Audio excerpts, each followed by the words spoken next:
Hello everyone, welcome back to PCS mind. दोस्तों, आज की क्लास में हम कवर करने वाले हैं बिहार का भूगोल। आज की क्लास में आपका बिहार का भूगोल समाप्त हो जाएगा, इसीलिए आपको क्लास को अंत तक पूरा देखना है। आज आपकी बीपीएससी स्पेशल की 5वीं क्लास है। ऑलरेडी आपकी 4 क्लासेस बीपीएससी स्पेशल पर हो चुकी हैं। तो अगर आप इस चैनल पर नए हैं और आपने इन 4 क्लासेस को नहीं देखा है, जिसमें हमने बिहार की हिस्ट्री और बिहार का एक जनरल इंट्रोडक्शन कवर किया था, तो आप इसी चैनल की प्लेलिस्ट में जाकर इन क्लासेस को भी देख सकते हैं। चलिए, सबसे पहले मैं आपको इस मैगजीन की इंडेक्स को दिखाती हूँ। इस मैगजीन के इंडेक्स को किस तरीके से डिवाइड किया गया है, देखिए। तो यहाँ पर आप देख सकते हैं इस मैगजीन के अंदर टोटल आपके देखिए 10-11 चैप्टर हैं, जिसमें से सबसे पहला चैप्टर है आपका बिहार सामान्य परिचय। तो ये काफ़ी इंपॉर्टेंट चैप्टर है, जहाँ पर आपको बिहार के बारे में एक जनरल इंट्रोडक्शन मिलता है। तो इसकी हमारी ये पहली क्लास थी, जो आपकी ऑलरेडी हो चुकी है। देन दूसरा चैप्टर था आपका बिहार का इतिहास। तो बिहार के इतिहास को हमने 3 भागों में बांट कर पढ़ा है। सबसे पहले हमने प्राचीन बिहार कवर किया था, देन हमने मध्यकालीन बिहार कवर किया, देन आधुनिक बिहार भी हमारा हो चुका है। तो ये यहाँ पर आपकी 4 क्लासेस हो चुकी हैं और आज आपकी 5वीं क्लास है। 5वीं क्लास में आज की क्लास में हम कवर करेंगे बिहार का भूगोल। तो आज की क्लास में आपका बिहार का भूगोल कंप्लीट हो जाएगा। देखिए, बिहार के भूगोल में आपको क्या सब चीजें पढ़नी है। सबसे पहले आपको पढ़ना होगा बिहार का भौतिक विभाजन, बिहार की जलवायु, बिहार का अपवाह तंत्र, जहां पर आपकी बिहार की नदी कवर हो जाएंगी। देन आपको पढ़ना है बिहार की मिट्टी, बिहार में वन एवं वन्य जीव, बिहार में आपदा प्रबंधन। तो ये सारे टॉपिक आपको बिहार के भूगोल में आज कवर करने हैं। बिहार के भूगोल के बाद हम बिहार की अर्थव्यवस्था, बिहार की इकोनॉमी को कवर करेंगे, बिहार की पॉलिटी को कवर करेंगे। चलिए फिर स्टार्ट करते हैं आज की क्लास। दोस्तों, क्लास को स्टार्ट करने से पहले अगर आप इस चैनल पर नए हैं तो चैनल को सब्सक्राइब जरूर कर लेना, और आप हमारे टेलीग्राम चैनल को भी ज्वाइन कर सकते हैं, जिसका लिंक आपको कमेंट सेक्शन में मिल जाएगा। और आप सिंपली टेलीग्राम पर जाकर सर्च भी कर सकते हैं @PCS Mind। तो आपको हमारा ऑफिशियली टेलीग्राम चैनल मिल जाएगा, जहां पर आपको इस मैगजीन की PDF प्रोवाइड कर दी जाएगी। तो अगर आपको रिविजन करना है तो आप इस PDF के थ्रू रिविजन कर सकते हैं। चलिए फिर स्टार्ट करते हैं आज की क्लास। तो आज हम पढ़ने वाले हैं बिहार का भूगोल। देखिए, बिहार भौगोलिक रूप से एक मैदानी राज्य है। यह गंगा के मैदानी क्षेत्र में बसा एक समृद्ध क्षेत्र है। यह नेपाल की तराई क्षेत्र से विंध्य पहाड़ी एवं धारवाड़ के चट्टानी क्षेत्र तक विस्तृत है। बिहार पूर्वी भारत में स्थित राज्य है, जो भौगोलिक रूप से 3 भागों में विभाजित है। तो अगर आपको बिहार का भौगोलिक रूप में डिवीजन करना हो तो आप बिहार को 3 भागों में बांट सकते हैं। तो बिहार का भौतिक विभाजन हम 3 भागों में कर सकते हैं। देखिए, बिहार का एक भाग है आपका पर्वतीय या तराई क्षेत्र, दूसरा भाग है मैदान, तीसरा भाग है पठार। तो आप बिहार को भौगोलिक रूप से 3 भागों में बांट सकते हैं, पर्वतीय या तराई क्षेत्र में, मैदानी क्षेत्र में और पठारी क्षेत्र में। आपको पर्वतीय या तराई क्षेत्र में पढ़ना होगा सुमेश्वर श्रेणी के बारे में, रामनगर दून के बारे में और दून घाटी के बारे में। मैदानी क्षेत्र में आपको 2 चीज़ों के बारे में पढ़ना होगा, या आप ऐसा भी कह सकते हैं कि मैदान को, बिहार के मैदान को आप 2 भागों में बांट सकते हैं, उत्तरी गंगा का मैदान और दक्षिणी गंगा का मैदान। पठार में आपको 2 प्रकार की चीज़ों के बारे में पढ़ना होगा। पठार को भी आप यहाँ पर 2 भागों में डिवाइड कर सकते हैं। एक धारवाड़ चट्टान के बारे में आपको पढ़ना होगा और दूसरा विंध्य चट्टान के बारे में आपको यहाँ पर पढ़ना होगा। तो ये है फाइनली बिहार का भौगोलिक विभाजन। तो फ्रेंड्स, यहाँ पर आप इस मैप के थ्रू और अच्छे से समझ सकते हैं। ये आपका बिहार का मैप है, जिसमें बिहार का भौतिक विभाजन दर्शाया गया है। देखिए, हमने पढ़ा था बिहार को हमने 3 भागों में बांटा था। तो पर्वतीय क्षेत्र, मैदानी क्षेत्र और पठारी क्षेत्र। आप यहाँ पर देख सकते हैं, ये सुमेश्वर श्रेणी है बिहार की। तो बिहार में इधर पश्चिमी चंपारण की तरफ आपकी सुमेश्वर श्रेणी पड़ती है, दून घाटी है, रामनगर दून है, जो कि बिहार का पर्वतीय क्षेत्र है। दूसरी तरफ आप देख सकते हैं, ये बिहार है, ये पूरा आपका बिहार है, और बिहार के बीचों बीच से आपकी निकल रही है यहाँ पर गंगा नदी। तो गंगा नदी बिहार को 2 भाग में डिवाइड कर दे रही है, उत्तरी और दक्षिणी। तो यहाँ पर आपका उत्तरी गंगा का मैदान और दक्षिणी गंगा का मैदान बन जाएगा। आप यहाँ पर और भी चीजों को देख सकते हैं। देखिए, ये नदी भी यहाँ पर है, तो आपका देखिए ये गंगा नदी हो गई, इधर से आपकी ये गंडक नदी आ रही है बिहार में, इधर से आपकी कोसी नदी आ रही है, ये महानंदा नदी है, ठीक है। आप यहाँ पर देख सकते हैं ये सोन नदी आ रही है, और ये यहाँ पर देखिए ये दक्षिण का पठारी क्षेत्र है, ये अंग का मैदान है, और यहाँ पर ये गंगा नदी और ये सोन नदी है, इसके बीच का जो क्षेत्र है ये गंगा सोन का दोआब कहलाता है।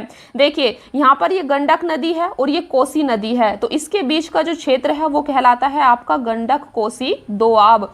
फिर ये कोसी नदी हो गई और ये आपकी महानंदा नदी है, तो इनके बीच का जो क्षेत्र है वो कहलाता है कोसी महानंदा दोआब। तो आपको इनके बारे में, दोआब के बारे में आगे डिटेल में पढ़ना है। देखिए तो हमने बिहार का भौतिक विभाजन यहाँ पर 3 भागों में किया था, पर्वतीय या फिर तराई क्षेत्र, मैदानी क्षेत्र और पठारी क्षेत्र। सबसे पहले हम पर्वतीय या तराई क्षेत्र के बारे में डिटेल में पढ़ेंगे।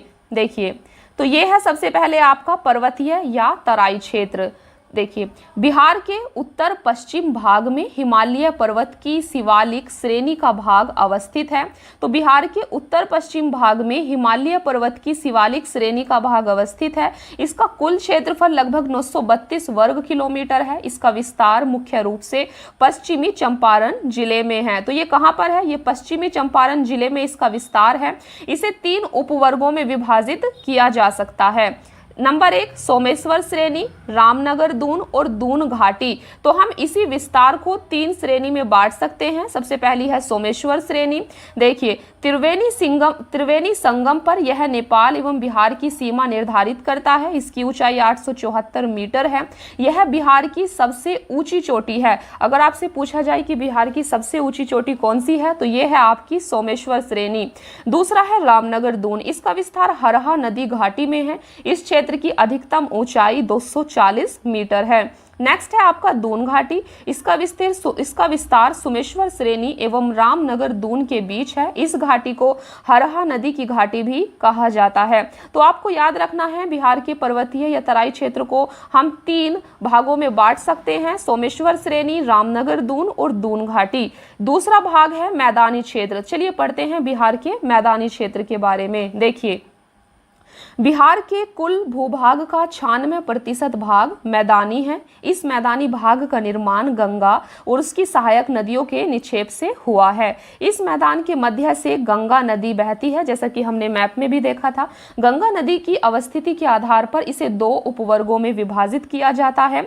एक है आपका उत्तरी गंगा का मैदान और दूसरा है आपका दक्षिण गंगा का मैदान। देखिए उत्तरी गंगा का मैदान, गंगा नदी से उत्तर में नेपाल सीमा तक इसका विस्तार है। इस मैदान का ढाल उत्तर से दक्षिण तथा उत्तर पश्चिम से दक्षिण पूर्व की ओर है। इस मैदानी भाग को 3 दोआबों में बांटा जाता है। दोआब से तात्पर्य है 2 नदियों के बीच की भूमि या मैदान। हमने दोआब भी देखे थे मैप में। तो दोआब का क्या मतलब होता है? 2 नदियों के बीच की भूमि या मैदान को दोआब कहते हैं। ये सभी दोआब क्षेत्र अपने जलोढ़ मृदा एवं उर्वरता के लिए प्रसिद्ध होते हैं, क्योंकि ये 2 नदियों के बीच का स्थान होता है दोआब।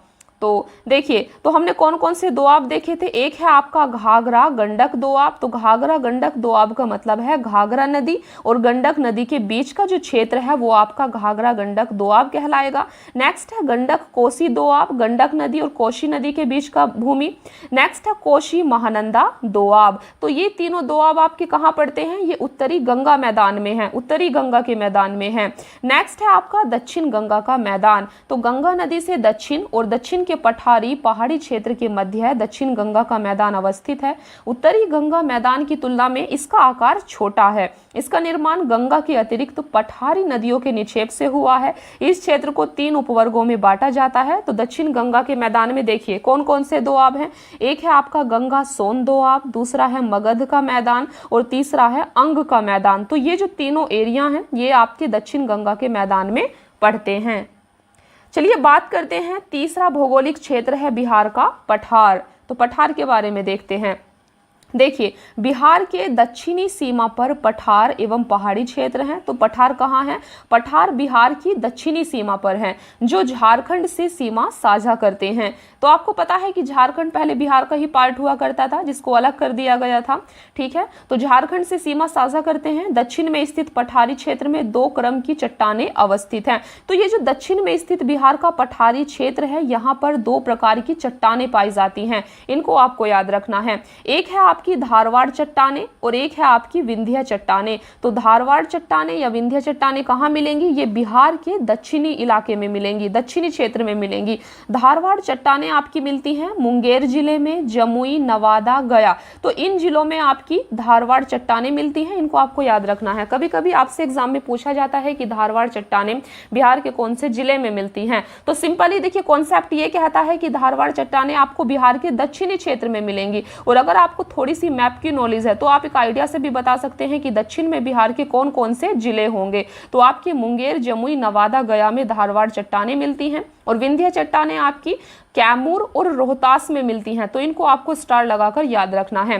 चलिए बात करते हैं। तो यहाँ पर हमने देखा, देखिए बिहार का भौतिक विभाजन हमने 3 भागों में किया था, पर्वतीय क्षेत्र, बिहार का मैदानी क्षेत्र और बिहार का पठारी क्षेत्र। तो यहाँ पर हमारा जो बिहार का भौगोलिक विभाजन था वो समाप्त हो जाता है। अभी बात करते हैं कुछ अन्य महत्वपूर्ण तथ्यों की। देखिए बिहार के उत्तरी गंगा के मैदान में प्राकृतिक रूप से जलमग्न निम्न भूमि क्षेत्र को चोर या मन कहा जाता है। तो चोर या मन किसको कहा जाता है? तो ये बिहार के प्राकृतिक रूप से जलमग्न निम्न भूमि क्षेत्र को कहा जाता है। गंगा के मैदानी बाढ़ क्षेत्र में बनने वाले विशेष आकृति क्षेत्र को दियारा प्रदेश कहा जाता है। दियारा प्रदेश किसको कहते हैं? दियारा प्रदेश ये गंगा के मैदानी बाढ़ क्षेत्र में बनने वाली विशेष आकृति क्षेत्र को कहा जाता है। उत्तरी गंगा मैदान में कई मन या चोर गोखुर झीलों के रूप में पाए जाते हैं। तो गोखुर झीलें कहाँ पाई जाती हैं? उत्तरी गंगा के मैदान में।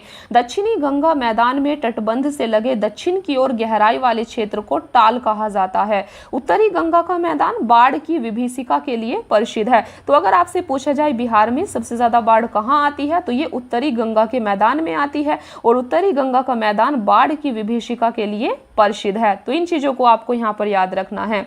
देखिए तो यहाँ पर आप देख सकते हैं ये 4 प्रकार की आपकी चट्टानें हैं जिनके अलग अलग निर्माण काल, क्षेत्र और विशेषताएं दी गई हैं। सबसे पहले है आपका धारवाड़ चट्टानें। देखिए धारवाड़ चट्टानों का निर्माण काल क्या है? तो देखिए धारवाड़ चट्टानों का निर्माण आपका प्री कैम्ब्रियन काल में हुआ था। कौन सा क्षेत्र में है ये? मुंगेर, जमुई, नवादा, गया, राजगीर क्षेत्र में आपको धारवाड़ चट्टानें मिलती हैं। विशेषताएं क्या हैं इनकी? ये बिहार में सबसे प्राचीन पहाड़ी क्षेत्र है। तो ये आपको याद रखना है। तो अगर आपसे पूछा जाए कि बिहार में सबसे प्राचीन पहाड़ी क्षेत्र कौन सा है, तो ये आपका धारवाड़ क्षेत्र है। दूसरा है आपका विंध्य क्षेत्र। विंध्य क्षेत्र या विंध्य चट्टानों का निर्माण काल है आपका प्री कैम्ब्रियन निर्माण काल है। और इनका क्षेत्र ये कैमूर और रोहतास जिले में मिलती हैं। विशेषताएं ये दूसरा प्राचीन पहाड़ी क्षेत्र है विंध्य। और सीमेंट उद्योग, चूना पत्थर के लिए ये प्रसिद्ध है। तो सीमेंट उद्योग या चूना पत्थर के लिए कौन सा क्षेत्र प्रसिद्ध है? विंध्य। नेक्स्ट है आपका टर्शियरी। टर्शियरी का निर्माण काल है प्लीस्टोसीन निर्माण काल है और इसका क्षेत्र है पश्चिमी चंपारण। तो ये कहाँ मिलती हैं? पश्चिमी चंपारण में। इनकी विशेषताएं हैं सोमेश्वर पहाड़ी क्षेत्र में स्थित है, क्योंकि पश्चिमी चंपारण में आपका सोमेश्वर पहाड़ी है अगर आपको याद हो। और ये सबसे नवीन पहाड़ी क्षेत्र है। तो दोस्तों अगर आपसे पूछा जाए कि सबसे नवीन पहाड़ी क्षेत्र कौन सा है, आपको याद रखना है ये सोमेश्वर पहाड़ी का क्षेत्र है जो कि सबसे नवीन पहाड़ी क्षेत्र है। और ये कहाँ पर है? ये पश्चिमी चंपारण जिले में पाया जाता है।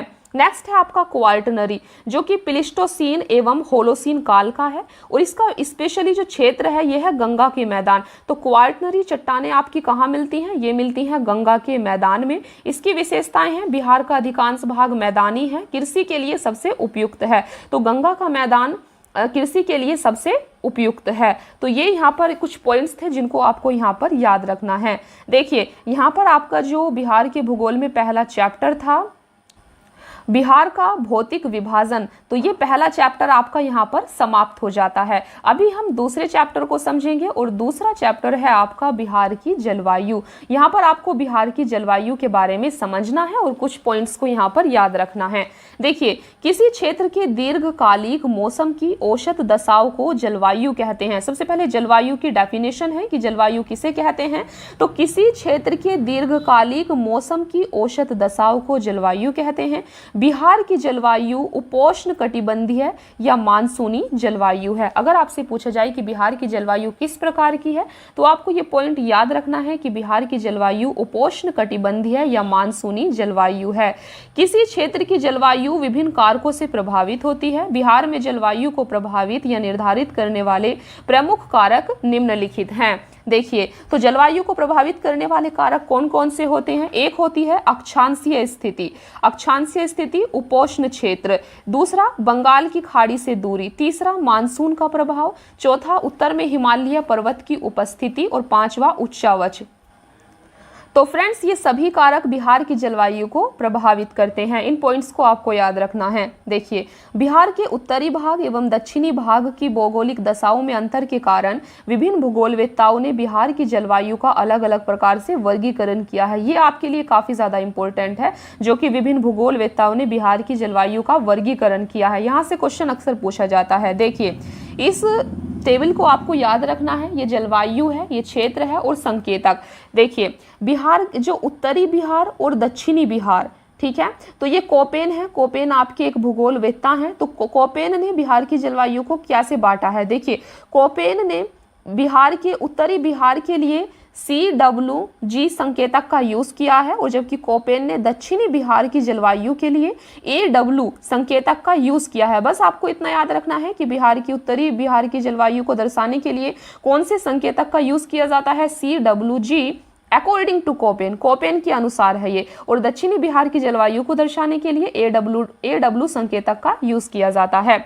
दूसरे भूगोलवेत्ता हैं आपके ट्रिवार्था। ट्रिवार्था ने उत्तरी बिहार की जलवायु को दर्शाने के लिए CAW संकेतक का यूज किया है, जबकि दक्षिणी बिहार की जलवायु को दर्शाने के लिए AW संकेतक का यूज किया है। तीसरे भूगोलवेत्ता हैं आपके थॉर्नवेट। थॉर्नवेट ने उत्तरी पश्चिमी संकीर्ण क्षेत्र को दर्शाने के लिए CBW संकेतक का यूज किया है, और शेष बिहार को दर्शाने के लिए CAW को यूज किया है। यहाँ पर अगर आप पूछे सबसे ज्यादा इंपॉर्टेंट कौन सा है, तो कोपेन के अकॉर्डिंग, कोपेन ने जो बिहार की जलवायु का वर्गीकरण किया है, ये मोस्ट इंपॉर्टेंट है। याद आपको सब रखना है, लेकिन ये मोस्ट इंपॉर्टेंट है, यहाँ से क्वेश्चन पूछा गया है। देखिए, बात कर रहे हैं हम बिहार की जलवायु की। तो बिहार में सामान्यतः 3 ऋतुएं होती हैं। सबसे पहले ग्रीष्म ऋतु। जब सूर्य के उत्तरायण की स्थिति होती है, तब तापमान में वृद्धि से वायु दाब में कमी आने लगती है। यह मार्च से मध्य जून की स्थिति होती है। तो ग्रीष्म ऋतु कब होती है? मार्च से मध्य जून में।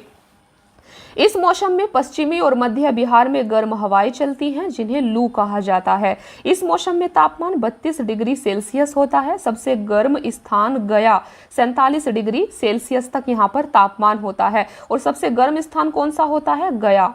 मानसून आने के पूर्व बिहार में बंगाल की खाड़ी से आने वाले उष्णकटिबंधीय चक्रवातों के कारण वर्षा होती है, जिसे नॉर्वेस्टर या काल वैशाखी कहते हैं। तो अगर आपसे पूछा जाए कि नॉर्वेस्टर या काल वैशाखी किसे कहते हैं, तो ये मानसून आने के पूर्व, यानी कि मानसून आने से पहले बिहार में बंगाल की खाड़ी से आने वाले उष्णकटिबंधीय चक्रवातों के कारण जो वर्षा होती है, उसे नॉर्वेस्टर या काल वैशाखी कहते हैं। इस पॉइंट्स को आपको याद रखना है। देखिए, तो यहाँ पर हमने देखा बिहार की 3 ऋतुओं को हम देख रहे हैं, जिसमें सबसे पहली ऋतु थी ग्रीष्म ऋतु। दूसरी ऋतु है आपकी वर्षा ऋतु, जो कि जून मध्य से अक्टूबर मध्य के बीच के समय को बिहार में वर्षा ऋतु के रूप में जाना जाता है। बिहार में मानसून का प्रवेश मध्य जून में होता है। बिहार में जुलाई एवं अगस्त में अधिक वर्षा होती है। बिहार में औसत वर्षा 112 सेंटीमीटर होती है। यहाँ सर्वाधिक वर्षा किशनगंज लगभग 205 सेंटीमीटर जिले में, तथा सबसे कम वर्षा औरंगाबाद जिले में होती है। यहाँ पर आपको ये 2 पॉइंट जरूर याद रखने हैं। तो बिहार में सर्वाधिक वर्षा किशनगंज जिले में होती है और सबसे कम वर्षा औरंगाबाद जिले में होती है। इनको आप स्टार लगाकर याद रखना। देखिए, बिहार में दक्षिणी पश्चिमी मानसून की बंगाल की खाड़ी की शाखा से सर्वाधिक वर्षा होती है। बिहार में उत्तरी भाग अधिक वर्षा प्राप्त करता है, जिसके कारण उत्तरी बिहार बाढ़ से तथा दक्षिणी बिहार का कुछ भाग सूखे से प्रभावित होता है। तो हमने देखा भी था कि बिहार का जो उत्तरी गंगा का मैदान है वो बाढ़ के लिए प्रसिद्ध है। तो आप देख सकते हैं, तो बंगाल की खाड़ी की शाखा से भी बिहार के उत्तरी भाग में ही ज्यादा वर्षा होती है, जिस कारण से वहां बाढ़ का ज्यादा खतरा रहता है या बाढ़ आती रहती है, और दक्षिणी बिहार में सूखे का सामना करना पड़ता है। चलिए बात करते हैं तीसरी ऋतु शीत ऋतु की। इसका काल मध्य अक्टूबर से फरवरी माह तक होता है। मानसून लौटने के साथ बिहार में शीत ऋतु आरंभ हो जाती है। बिहार में दिसंबर एवं जनवरी माह सर्वाधिक ठंडक वाला होता है और सर्वाधिक ठंडा जिला गया है। दिसंबर जनवरी माह में भूमध्य सागर से आने वाले शीतोष्ण चक्रवात के कारण पश्चिमी एवं मध्य बिहार में हल्की वर्षा होती है। ये वर्षा रबी फसल के लिए लाभदायक होती है। देखिए यहाँ पर आपको याद रखना है, आपसे पूछा जा सकता है कि दिसंबर और जनवरी माह में जो हल्की वर्षा होती है ये बिहार में किस कारण से होती है। तो दोस्तों ये भूमध्य सागर से आने वाले शीतोष्ण चक्रवात के कारण होती है। और जो कि रबी फसल कौन सी होती है आपकी, गेहूं, तो रबी फसल के लिए ये लाभदायक होती है। अत्यधिक ठंड बिहार में रबी फसल के लिए काफी लाभदायक होती है। तो हम यहाँ पर पढ़ रहे थे बिहार की जलवायु के बारे में, जिसमें हमने बिहार की 3 ऋतुओं के बारे में पढ़ा, ग्रीष्म ऋतु, वर्षा ऋतु और आपकी शीत ऋतु। नेक्स्ट है आपका बिहार में कृषि जलवायु क्षेत्र। देखिए बिहार में कृषि की दशाओं एवं फसल वर्गीकरण के आधार पर कृषि जलवायु क्षेत्र को 3 वर्गों में विभाजित किया गया है। दक्षिणी बिहार के तीसरे वर्ग को 2 उपवर्गों में विभाजित किया गया है। देखिए इसको आपको ध्यान से समझना है। तो बिहार में कृषि जलवायु क्षेत्र को टोटल 3 भागों में बांटा गया है। आप इसको मैप से समझ सकते हैं। यहाँ पर ये बिहार का मैप है और ये बिहार का कृषि जलवायु क्षेत्र है। तो सबसे पहले है जोन 1। तो जोन 1 आप देख सकते हैं, ये एरिया आपका जोन 1। हम यहाँ पर कृषि जलवायु क्षेत्र की बात कर रहे हैं, जिसको 3 भागों में बांटा गया है। ये आपका जोन 1 है। जोन 2 आप देख सकते हैं, ये आपका एरिया जोन 2 है। और ये वाला जो एरिया है आपका, ये जोन 3 के अंदर आता है, जोन 3A और जोन 3B। अभी हम इनकी डिटेल में विशेषताओं की भी बात करने वाले हैं। सबसे पहले आप यहाँ पर देखिए जोन 1 में टोटल 13 जिले आते हैं बिहार के। यहाँ पर आप इन जिलों को पढ़ सकते हैं, जिसमें देखिए पश्चिमी चंपारण, पूर्वी चंपारण, शिवहर, सीतामढ़ी, मधुबनी, गोपालगंज, बेगूसराय। तो ये सारे जिले आपके जोन 1 में आते हैं। जोन 2 में आपके टोटल 8 जिले आते हैं, जिसमें सुपौल, अररिया, किशनगंज, सहरसा, पूर्णिया, मधेपुरा, ये सारे जिले आते हैं। और जोन 3A में आपके 6 जिले, जोन 3B में टोटल 11 जिले आते हैं। देखिए विभिन्न कृषि जलवायु क्षेत्र की विशेषताओं को निम्नलिखित सारणी में देखा जा सकता है। अभी हम बात करेंगे इन जलवायु क्षेत्र की विशेषताओं की।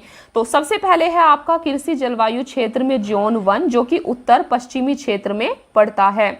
तो जोन 1 की विशेषता क्या है? देखिए इस क्षेत्र में औसत वर्षा 104 से 145 सेंटीमीटर तक होती है। यह खादर मिट्टी की प्रधानता है। और यहाँ की मुख्य फसलें कौन कौन सी हैं? गन्ना, धान, गेहूं, अरहर, मक्का आदि। तो ये यहाँ की मुख्य फसलें हैं।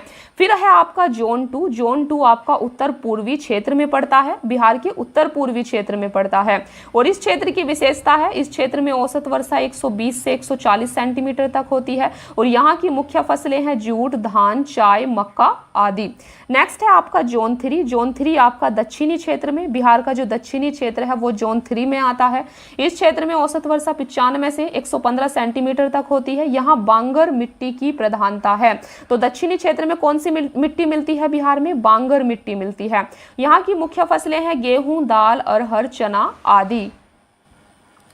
तो फ्रेंड्स यहाँ पर आपका दूसरा चैप्टर समाप्त हो जाता है। यहाँ पर आपका बिहार की जलवायु समाप्त हो जाता है। अभी तक हमने टोटल 2 चैप्टर्स देखे हैं। सबसे पहले बिहार का भौतिक विभाजन, दूसरा चैप्टर था हमारा बिहार की जलवायु। अभी हम तीसरा चैप्टर पढ़ेंगे और तीसरा चैप्टर है आपका बिहार का अपवाह तंत्र। यहाँ पर आपको बिहार की नदियों को डिटेल में देखना है। चलिए बात करते हैं बिहार की नदियों के बारे में। देखिए बिहार अपवाह तंत्र की दृष्टि से एक समृद्ध राज्य है। यहाँ नदियों एवं उनकी सहायक नदियों का विस्तृत जाल है। अपवाह तंत्र के आधार पर बिहार की नदियों को 2 वर्गों में विभाजित किया जाता है, एक हिमालयी नदियाँ और दूसरी पठारी नदियाँ। चलिए पढ़ते हैं हिमालयी नदियों की विशेषता और पठारी नदियों की क्या विशेषताएं हैं। देखिए हिमालयी नदियाँ ये सदानीरा या वर्ष भर जल प्रवाह वाली नदियां हैं, जबकि पठारी नदियां ये वर्षा आधारित नदियां होती हैं। तो जब वर्षा होगी तब इनमें ज्यादा जल रहेगा पठारी नदियों में। लेकिन जो हिमालयी नदियां हैं ये वर्ष भर जल प्रवाह वाली नदियां हैं, क्योंकि इनमें हिमालय से बर्फ पिघलकर जल आता है। देखिए दूसरी विशेषता है ये उत्तर से दक्षिण की ओर प्रवाहित होती हैं, जबकि पठारी नदियां दक्षिण से उत्तर की ओर प्रवाहित होती हैं। हिमालयी नदियां ये नदियां पूर्ववर्ती होती हैं, जबकि पठारी नदियां अनुवर्ती होती हैं। हिमालयी नदियां, ये नदियां बड़े बड़े डेल्टा बनाती हैं, जबकि पठारी नदियां छोटे डेल्टा बनाती हैं। ये नदियां बाल्य अवस्था में हैं, जो कि हिमालय नदियां होती हैं, और पठारी नदियां प्रौढ़ अवस्था की नदियां होती हैं। ये मार्ग परिवर्तन एवं गोखुर झीलें बनाने वाली नदियां हैं, जबकि पठारी नदियां सीधी गमन करने वाली नदियां हैं। ये बीच में आपको याद रखना है, पठारी नदियां जो हैं गोखुर झील या मार्ग परिवर्तन नहीं करती हैं, गोखुर झील नहीं बनाती हैं। गोखुर झील हिमालयी नदियों के द्वारा बनाया जाता है। हिमालयी नदियां देखिए अत्यधिक जल संग्रहण के कारण बाढ़ का कारण बनती हैं, जबकि पठारी नदियों में बाढ़ की कम संभावना होती है। हिमालयी नदियां कौन कौन सी हैं? बिहार के अंदर आप देख सकते हैं गंगा, गंडक, कोसी, महानंदा, बागमती, ये बिहार के अंदर नदियां हैं और ये सारी हिमालयी नदियां हैं। जबकि सोन, पुनपुन, फल्गु, अजय, ये सारी जो हैं आपकी पठारी नदियां हैं। तो इस चीज को भी आपको याद रखना है, कौन सी नदी हिमालयी है और कौन सी नदी पठारी है। तो यहाँ पर आप बिहार की नदियों का एक मैप भी देख सकते हैं, जहां पर आपको और क्लैरिटी मिलेगी। देखिए ये बिहार है, सबसे बीच से आपकी कौन सी नदी जा रही है? ये आपकी गंगा नदी जा रही है बिहार से, ठीक है। तो हमने देखा था कि ये बिहार का उत्तरी मैदान है और ये बिहार का दक्षिणी मैदान है। सबसे पहले हम बिहार के उत्तर की नदियों की बात करते हैं। तो बीच से गंगा नदी जा रही है और ऊपर से यहाँ से देखिए बिहार के पश्चिम में से आपकी एक यहाँ पर ये घाघरा नदी भी आ रही है। यहाँ पर आप देख पा रहे हो ये आपकी घाघरा नदी है। फिर आपकी गंडक नदी आ रही है, ये उत्तर में, ये आपकी गंडक नदी है। फिर बूढ़ी गंडक नदी आप देख पा रहे होंगे, ये बूढ़ी गंडक नदी है। देन आपकी बागमती नदी है, कमला नदी है, कोशी, मेची, महानंदा, ये सब बिहार की उत्तरी नदियां हैं जो कि उत्तरी भाग में हैं। चलिए देखते हैं दक्षिणी नदियों की बात करते हैं बिहार की। तो यहाँ पर आप देख रहे हैं ये गंगा नदी जा रही है और इसके बाद आप कर्मनाशा नदी, सोन नदी, पुनपुन, फल्गु, निरंजना, मोहाना और ये क्या है आपकी क्यूल। तो ये सारी नदियां आपकी बिहार के दक्षिणी क्षेत्र में पड़ती हैं। इस मैप से आपको और ज़्यादा समझ में आ गया होगा। अभी हम इनके बारे में डिटेल में पढ़ते हैं। देखिए तो यहाँ पर आपको टू द पॉइंट चीज़ों को याद रखना है। ये नदी है, ये उसका उद्गम क्षेत्र है, इसका संगम है या मुहाना कि कहाँ पर कौन सी नदी मिलती है, ये लंबाई है, बिहार में कितनी लंबाई है। देखिए एक चीज़ आपको यहाँ पर याद रखना होगा, ये बिहार के अंदर उस नदी की कितनी लंबाई है ये दी गई है, ये टोटल लंबाई नहीं दी गई है। जैसे बात करें सबसे पहली है आपकी गंगा नदी। तो गंगा नदी कहाँ से निकलती है? इसका उद्गम क्षेत्र क्या है? गंगोत्री, ये उत्तराखंड से निकलती है। और इसका मुहाना कहाँ है? मुहाने का मतलब होता है कि वो नदी कहाँ पर जाकर अपना जल गिराती है। तो गंगा नदी का मुहाना कहाँ है? बंगाल की खाड़ी में है। और बिहार के अंदर गंगा की लंबाई है 445 किलोमीटर। दूसरी है आपकी घाघरा नदी। घाघरा नदी का उद्गम क्षेत्र है तिब्बत और इसका मुहाना कहाँ है? गंगा, सारण में इसका मुहाना है, क्योंकि ये घाघरा नदी गंगा नदी में मिल जाती है सारण में आकर, ठीक है। इस चीज को आप समझ पा रहे होंगे। घाघरा नदी सारण जिले में आकर गंगा नदी में मिल जाती है, इसीलिए इसका मुहाना सारण बताया गया है, गंगा बताया गया है। और बिहार में घाघरा नदी की लंबाई है टोटल 83 किलोमीटर। तीसरी नदी है आपकी गंडक, इसका उद्गम क्षेत्र है नेपाल, इसका मुहाना है सोनपुर में गंगा नदी। तो ये सोनपुर जिले में गंगा नदी में मिल जाती है गंडक नदी। बिहार में इसकी लंबाई 260 किलोमीटर है। नेक्स्ट है बूढ़ी गंडक। बूढ़ी गंडक नदी आपकी सोमेश्वर पहाड़ी से निकलती है और इसका मुहाना खगड़िया जिले में ये गंगा नदी से मिल जाती है। बिहार में इसकी लंबाई 320 किलोमीटर है। नेक्स्ट है आपकी बागमती महाभारत श्रेणी से नेपाल से निकलती है और इसका मुहाना कोशी नदी में होता है। 394 किलोमीटर इसकी बिहार के अंदर लंबाई है। नेक्स्ट है कमला नदी महाभारत श्रेणी नेपाल से निकलती है, कोशी में मिल जाती है। देन है आपकी कोसी नदी गोसाई स्थान नेपाल से निकलती है और कटिहार में गंगा या कुर्सेला में मिल जाती है। 260 किलोमीटर इसकी लंबाई होती है। नेक्स्ट है आपकी महानंदा नदी पश्चिम बंगाल के दार्जिलिंग जिले की पहाड़ी से निकलती है और ये गंगा मालदा में मिल जाती है। देन है आपकी कर्मनाशा नदी जो कि विंध्या पहाड़ी से निकलती है और गंगा चौसा में मिल जाती है। देन है आपकी सोन नदी अमरकंटक पहाड़ी मध्य प्रदेश से निकलती है। पुनपुन नदी झारखंड पलामू से निकलती है। इनको आप देख लेना, सोन नदी दानापुर में गंगा से मिलती है, जबकि पुनपुन नदी फतुहा में गंगा से मिलती है। नेक्स्ट है निरंजना नदी, ये छोटा नागपुर पठार से निकलती है और पुनपुन नदी के साथ गंगा में मिल जाती है। नेक्स्ट है अजय, ये जमुई से निकलती है और गंगा में पश्चिम बंगाल में जाकर मिल जाती है। नेक्स्ट है किउल नदी जो हजारीबाग से निकलती है झारखंड से और लखीसराय में गंगा से मिल जाती है। ये काफी इंपॉर्टेंट है, आपके एग्जाम में ऐसा क्वेश्चन पूछ लिया जाता है। नेक्स्ट है सकरी नदी छोटा नागपुर पठार से निकलती है, क्यूल नदी के साथ गंगा में मिल जाती है। तो यहाँ पर हमने इस टेबल में काफी अच्छे से चीजों को टू द पॉइंट समझ लिया है कि कौन सी नदी कहाँ से निकलती है, कहाँ किसका मुहाना है और उसकी टोटल लंबाई कितनी है। चलिए अभी थोड़ा डिटेल में हमें जो मेन नदी है बिहार की उनके बारे में हम डिटेल में बात करेंगे। सबसे पहले है आपकी गंगा नदी। देखिए गंगा नदी उत्तराखंड के गंगोत्री ग्लेशियर से निकलती है। इसकी लंबाई, टोटल लंबाई यहाँ पर बताई गई है, इसकी लंबाई 2525 किलोमीटर है, जिसमें बिहार में इसकी लंबाई 445 किलोमीटर है। देवप्रयाग में अलकनंदा और भगीरथी दोनों नदियों के मिलने के बाद इस नदी को गंगा के नाम से जाना जाता है। फ्रेंड्स, जब गंगा नदी देवप्रयाग में अलकनंदा और भगीरथी नदी के साथ मिल जाती है, इसके बाद इसको गंगा नाम से जाना जाता है। गंगा नदी बिहार की सबसे प्रमुख नदी एवं प्रवाह तंत्र का आधार है। तो सबसे प्रमुख नदी है बिहार की गंगा नदी।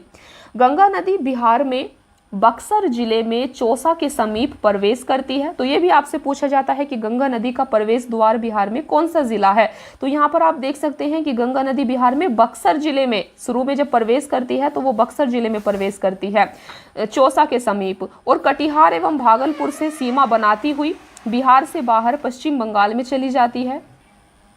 और इस दौरान गंगा नदी बिहार के 12 जिलों से गुजरती है। तो ये काफी इंपॉर्टेंट है, आपको इसको इस लाइन को स्टार लगाकर याद रखना है। देखिए गंगा नदी बिहार में बक्सर जिले में प्रवेश करती है और कौन से जिलों से सीमा टच करते हुए अंदर आती है, देखिए, और कटिहार एवं भागलपुर से सीमा बनाते हुए बिहार से बाहर पश्चिम बंगाल में चली जाती है। इस दौरान गंगा नदी बिहार के 12 जिलों से गुजरती है। तो बिहार के कितने जिलों से टोटल गुजरती है? 12 जिलों से, ये आपको याद रखना है। बिहार में गंगा नदी की सर्वाधिक लंबाई पटना जिले में है। गंगा की सहायक नदियों में घाघरा, गंडक, बूढ़ी गंडक, कोसी, सोन, पुनपुन आदि नदियां बिहार में गंगा से मिलती हैं, जबकि महानंदा, अजय बिहार से बाहर गंगा में मिलती हैं। बांग्लादेश में इसे पदमा नदी कहा जाता है और यह अंततः बंगाल की खाड़ी में गिरती है। तो यहाँ पर हमने देखा गंगा नदी के बारे में डिटेल में। नेक्स्ट नदी है आपकी घाघरा नदी। देखिए यह मानसरोवर तिब्बत के पास से निकलती है, बिहार के सिवान में प्रवेश करती है, उत्तर प्रदेश और बिहार की सीमा पर बहती हुई सारण में गंगा में मिल जाती है। इसका अन्य नाम है सरयू, जो कि मैदानी भाग में इसको सरयू नदी के नाम से जाना जाता है घाघरा नदी को, जबकि नेपाल में इसको गोगरा और कर्णाली नदी के नाम से जाना जाता है। इसकी सहायक नदियां हैं राप्ती, छोटी गंडक, शारदा, भेरी, सेती आदि। फिर नेक्स्ट नदी है आपकी गंडक नदी। गंडक नदी को नारायणी मैदानी भाग में और सप्तगंडकी सलीग्रामी नेपाल में नाम से भी जाना जाता है। गंडक की मुख्य शाखा धौलागिरी और अन्नपूर्णा श्रेणियों को पार करते समय गार्ज बनाती है और बिहार में भैंसा लोटन पश्चिमी चंपारण में प्रवेश करती है। यह उत्तर प्रदेश और बिहार के बीच 45 किलोमीटर की सीमा बनाती है। इसकी सहायक नदियां काली गंडक, त्रिशूली, बूढ़ी गंडक आदि हैं। इसमें मिलने वाली गोल गोल काले पत्थरों को शालिग्राम कहा जाता है। तो ये थी आपकी गंडक नदी। नेक्स्ट है आपकी बूढ़ी गंडक नदी। बूढ़ी गंडक नदी देखिए सोमेश्वर श्रेणी के पश्चिमी भाग से निकलकर पश्चिमी चंपारण, पूर्वी चंपारण, मुजफ्फरपुर, समस्तीपुर, बेगूसराय जिलों में बहते हुए अंत में खगड़िया जिले में गंगा नदी में मिल जाती है। इसका अन्य नाम सिकर हना है, जो कि ऊपरी भाग में इसको कहते हैं। देखिए इसकी सहायक नदियां हैं मसान, बालोर, त्यूर, धनोती आदि इसकी सहायक नदियां हैं। नेक्स्ट है आपकी बागमती नदी। यह नेपाल में हिमालय की महाभारत श्रेणी से निकलती है। यह बिहार में सीतामढ़ी जिले में प्रवेश करती है, अंत में गंगा नदी में विलीन हो जाती है। पहले यह बूढ़ी गंडक में मिलती थी, लेकिन अब यह कमला नदी से मिलकर कोशी नदी में मिल जाती है। इसकी सहायक नदियां लाल बकिया, लखनदेई, मनोहरा, अधवारा, विष्णुमती आदि हैं। नेपाल में इस नदी के तट पर काठमांडू एवं पशुपतिनाथ मंदिर भी स्थित हैं। तो ये बागमती नदी के तट पर स्थित हैं, आपको याद रखना है। नेक्स्ट है आपकी कोशी नदी। यह नेपाल के उत्तर पूर्व में स्थित गोसाई स्थान से निकलती है। इसे नेपाल में सप्त कोशी की कहा जाता है, क्योंकि यह 7 धाराओं के मिलने से बनती है। कोशी नदी बिहार में सुपौल जिले में प्रवेश करती है तथा कुर्सेला में गंगा नदी में विलीन हो जाती है। कोशी नदी अपने मार्ग परिवर्तन एवं बाढ़ के लिए कुख्यात है, इसलिए इसे बिहार का शोक, बिहार का अभिशाप भी कहा जाता है। तो आपको यहाँ पर याद रखना है, बिहार का शोक कौन सी नदी को कहा जाता है? कोशी नदी को। कोशी नदी अपने मार्ग परिवर्तन और बाढ़ के लिए कुख्यात है। इसकी सहायक नदियां हैं अरुण, तमोर, लिखू, दूधकोशी, तामाकोशी, इंद्रावती, सुनकोशी, ये इसकी सहायक नदियां हैं। नेक्स्ट है आपकी महानंदा नदी। महानंदा नदी यह पश्चिम बंगाल के दार्जिलिंग जिले की पहाड़ी से निकलकर किशनगंज, पूर्णिया, कटिहार होते हुए मालदा, पश्चिम बंगाल में गंगा नदी में मिलती है। यह उत्तर बिहार की सबसे पूर्वी नदी है। तो उत्तर बिहार की सबसे पूर्वी नदी कौन सी है? देखिए ये आपका बिहार है, तो अगर ये उत्तर बिहार की सबसे ये पूर्वी नदी कौन सी है? ये आपकी महानंदा नदी है। इसकी सहायक नदियां हैं पैनोर, नागर, बालासर, मेची आदि। नेक्स्ट है कर्मनाशा नदी। कर्मनाशा नदी इसकी उत्पत्ति विंध्या पहाड़ी से होती है और यह बिहार एवं उत्तर प्रदेश की सीमा निर्धारित करती हुई चौसा, बक्सर में गंगा नदी से मिलती है। यह दक्षिण बिहार की सबसे पश्चिमी नदी है। तो कर्मनाशा नदी दक्षिण बिहार की, देखिए ये बिहार है तो ये सबसे पश्चिमी नदी है कर्मनाशा, वो भी दक्षिण बिहार की। कर्मनाशा नदी को अपवित्र नदी माना जाता है, ये भी आपको याद रखना है। नेक्स्ट है आपकी सोन नदी। यह मध्य प्रदेश के अमरकंटक पहाड़ी के मैकाल श्रेणी से निकलती है। यह रोहतास, बिहार एवं गढ़वा जिले झारखंड के बीच से बिहार में प्रवेश करती है। रोहतास तथा भोजपुर की पूर्वी सीमा बनाते हुए मनेर, दानापुर में गंगा नदी से मिलती है। यमुना के बाद गंगा की दूसरी सबसे बड़ी दक्षिणी सहायक नदी है कौन सी नदी? आपकी सोन नदी। इसकी प्रमुख सहायक नदी है रिहंद, कन्हार, उत्तरी कोयल। सोन नदी पर डेहरी बांध जो कि रोहतास में है, इंद्रपुरी बैराज रोहतास में, बाना सागर बांध मध्य प्रदेश में स्थित है। सोन नदी पर बने नहरों में रोहतास, भोजपुर के शुष्क मैदानी क्षेत्र को बिहार का मुख्य चावल उत्पादक क्षेत्र बनाया है। नेक्स्ट है आपकी पुनपुन नदी। देखिए यह झारखंड के पलामू जिले के छोटा नागपुर पठार से निकलती है तथा बिहार में औरंगाबाद, जहानाबाद होते हुए फतुहा में गंगा नदी में मिल जाती है। इसकी प्रमुख सहायक नदियां मोरहर, मादर, दरहदा आदि हैं। यह दक्षिण बिहार की दूसरी प्रमुख नदी है पुनपुन नदी। नेक्स्ट है आपकी फल्गु नदी। देखिए यह हजारीबाग के पठार से निकलने वाली लीलाजन, निरंजना तथा मोहाना नदियों के मिलने से बनती है और अंततः गया होते हुए पुनपुन नदी में मिल जाती है जो गंगा की उपनदी है। गया में फल्गु नदी के पास विष्णुपद मंदिर स्थित है जहां पितृपक्ष के दौरान लाखों की संख्या में हिंदू धर्म के तीर्थयात्री आते हैं। फल्गु नदी पर भारत का सबसे बड़ा रबर डैम गयाजी डैम बनाया गया है। फल्गु नदी के किनारे ही गौतम बुद्ध को ज्ञान की प्राप्ति हुई थी, तो ये भी पॉइंट आपको याद रखना है। देखिए यहाँ पर हमने मेन नदियों को देखा, अभी हम देखते हैं बिहार में नदियों के किनारे स्थित प्रमुख शहर, तो ये भी आपसे कभी कभी एग्जाम में पूछ लिया जाता है। देखिए पटना शहर आपका गंगा नदी के किनारे पर स्थित है और कौन सा शहर है यहाँ पर? सोनपुर। गंगा नदी के किनारे पर स्थित शहर है आपका सोनपुर। नहीं, एक मिनट रुकिए, देखिए यहाँ पर मिस्टेक हो गई। यहाँ पर एक तरफ आपका शहर है, एक तरफ नदियां हैं, फिर ये दूसरा पार्ट है, फिर एक तरफ शहर है और एक तरफ नदी है। ठीक है, तो ये इस प्रकार से इनके बीच का विभाजन है। देखिए गंगा नदी के किनारे पर कौन सा शहर बसा है? पटना। यहाँ पर गंगा नदी के किनारे पर मोकामा, तो आप देख सकते हैं यहाँ तक आपकी गंगा नदी है। तो गंगा नदी के किनारे पर कौन कौन से शहर बसे हैं? पटना, मोकामा, मुंगेर, भागलपुर और बक्सर, ये गंगा नदी के किनारे पर बसे शहर हैं। फिर नेक्स्ट है आपकी घाघरा नदी। घाघरा नदी के किनारे पर है छपरा।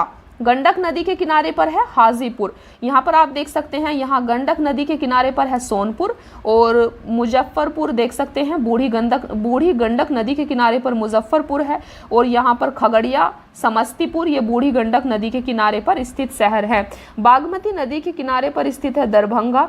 फल्गु नदी के किनारे पर है गया।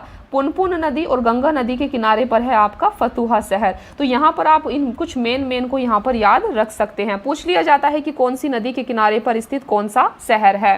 देखिए तो फ्रेंड्स यहाँ पर हमने बिहार के अपवाह तंत्र, बिहार के नदी तंत्र को समझा, बिहार की मेन नदियों के बारे में पढ़ा। तो यहाँ पर आपका ये तीसरा चैप्टर था और अभी हमें यहाँ पर पढ़ना है बिहार की नदी घाटी परियोजनाओं के बारे में। देखिए बिहार की नदी घाटी परियोजनाएं जल प्रबंधन के उद्देश्य से बिहार में 3 बहुउद्देश्यीय परियोजनाओं का निर्माण किया गया है।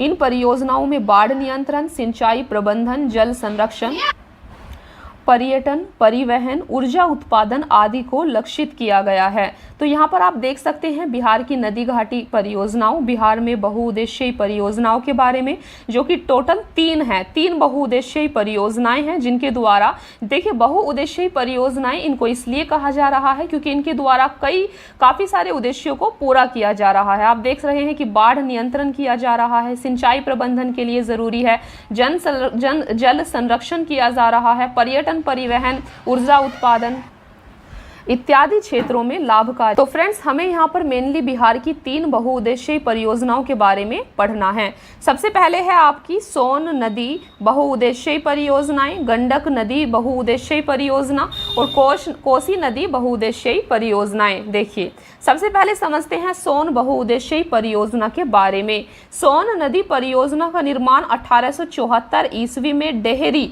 रोहतास में किया गया था। यह बहुउद्देश्यीय नदी परियोजना बिहार की सबसे पुरानी एवं प्रथम नदी घाटी परियोजना है। तो सबसे प्रथम और सबसे पुरानी नदी घाटी परियोजना कौन सी है? सोन बहुउद्देश्यीय परियोजना। डेहरी में बारून के पास सोन नदी पर बांध बनाकर 2 नहरें दोनों किनारे से निकाली गई हैं। एक है आपकी पूर्वी सोन नहर और दूसरी है पश्चिमी सोन नहर। तो पूर्वी सोन नहर, इस नहर से औरंगाबाद, गया, जहानाबाद, अरवल, पटना तक सिंचाई की जाती है, जबकि पश्चिमी सोन नहर से रोहतास, कैमूर, बक्सर, भोजपुर आदि जिलों में सिंचाई की जाती है। सोन नहर पर 2 जल विद्युत केंद्र, डेहरी जल विद्युत केंद्र तथा बारून जल विद्युत केंद्र भी स्थापित किए गए हैं। तो ये है आपकी सोन बहुउद्देश्यीय परियोजना। यहाँ पर आपको इन सभी पॉइंट्स को याद रखना है। दूसरी है आपकी गंडक बहुउद्देश्यीय परियोजना। तो गंडक परियोजना भारत एवं नेपाल की संयुक्त परियोजना है। इसका लाभ बिहार, उत्तर प्रदेश एवं नेपाल को मिलता है। आपको याद रखना है, गंडक बहुउद्देश्यीय परियोजना भारत और नेपाल 2 देश की संयुक्त परियोजना है, जो कि बिहार में है। देखिए, जो कि बिहार, उत्तर प्रदेश और नेपाल को, इसका लाभ बिहार, उत्तर प्रदेश और नेपाल को मिलता है। देखिए, 3 को मिलता है।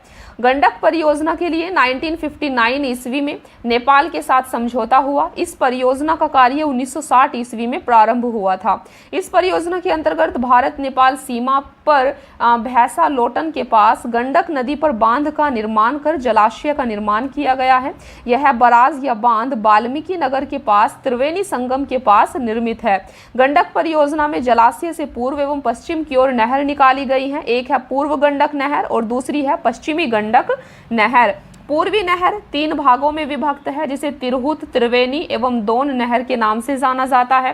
तिरहुत, त्रिवेणी एवं दोन नहर से पश्चिमी चंपारण, पूर्वी चंपारण, मुजफ्फरपुर, वैशाली आदि जिलों में सिंचाई की जाती है। पश्चिमी नहर जलाशय से नेपाल होकर निकलती है। नेपाल में सिंचाई के अतिरिक्त इनसे निकलने वाली सहायक नहरों से उत्तर प्रदेश में गोरखपुर, देवरिया एवं बिहार में सिवान, सारण में सिंचाई होती है। इस परियोजना के तहत पूर्वी नहर पर 15 मेगावाट का जल विद्युत केंद्र स्थापित है। इसी प्रकार का विद्युत केंद्र पश्चिमी नहर पर भी बनाया गया है। तो ये थी आपकी गंडक बहुउद्देश्यीय परियोजना।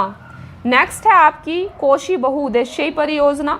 कोसी परियोजना भारत एवं नेपाल की संयुक्त परियोजना है। इस परियोजना की स्थापना 1953 में की गई थी। यह परियोजना 1954 में लागू हुई। इस परियोजना के तहत हनुमान नगर बांध बनाकर नेपाल में जलाशय का निर्माण किया गया है। यह परियोजना 1965 ईस्वी में पूर्ण रूप से तैयार हो गई। कोसी पर निर्मित जलाशय से पूर्व एवं पश्चिम की ओर नहरों का निर्माण किया गया है। पूर्वी कोसी नहर और पश्चिमी कोसी नहर। पूर्वी कोसी नहर, इससे अररिया, सुपौल, पूर्णिया आदि में सिंचाई होती है। पश्चिमी कोसी नहर, इससे दरभंगा, मधुबनी, सुपौल, बेगूसराय आदि में सिंचाई होती है। तो यहाँ पर आपको इन 3 बहुउद्देश्यीय परियोजना के बारे में याद रखना है। चलिए देखते हैं नेक्स्ट है आपका जलप्रपात। तो यहाँ पर आपको जलप्रपात के बारे में समझना है। देखिए, तो जलप्रपात किसे कहते हैं? सबसे पहले आप इस चीज को समझिए। जब नदी की ढाल में अकस्मात परिवर्तन आने से नदी तीव्र वेग से पहाड़ से नीचे गिरती है तो उसे जलप्रपात कहा जाता है। बिहार के प्रमुख जलप्रपात कौन कौन से हैं? तो यहाँ पर आप देख सकते हैं। सबसे पहले है ककोलत जलप्रपात। ककोलत जलप्रपात बिहार के नवादा जिले में है। ये आपको याद रखना है कि कौन से जिले में है। दूसरा है दुर्गावती जलप्रपात, जो कि रोहतास जिले में है और सबसे ऊंचा जलप्रपात है। दुर्गावती जलप्रपात। तीसरा है कर्मनाशा जलप्रपात जो कि बक्सर जिले में है। नेक्स्ट है धुआं कुंड जलप्रपात, सासाराम रोहतास में है। मंझर कुंड जलप्रपात, सासाराम रोहतास।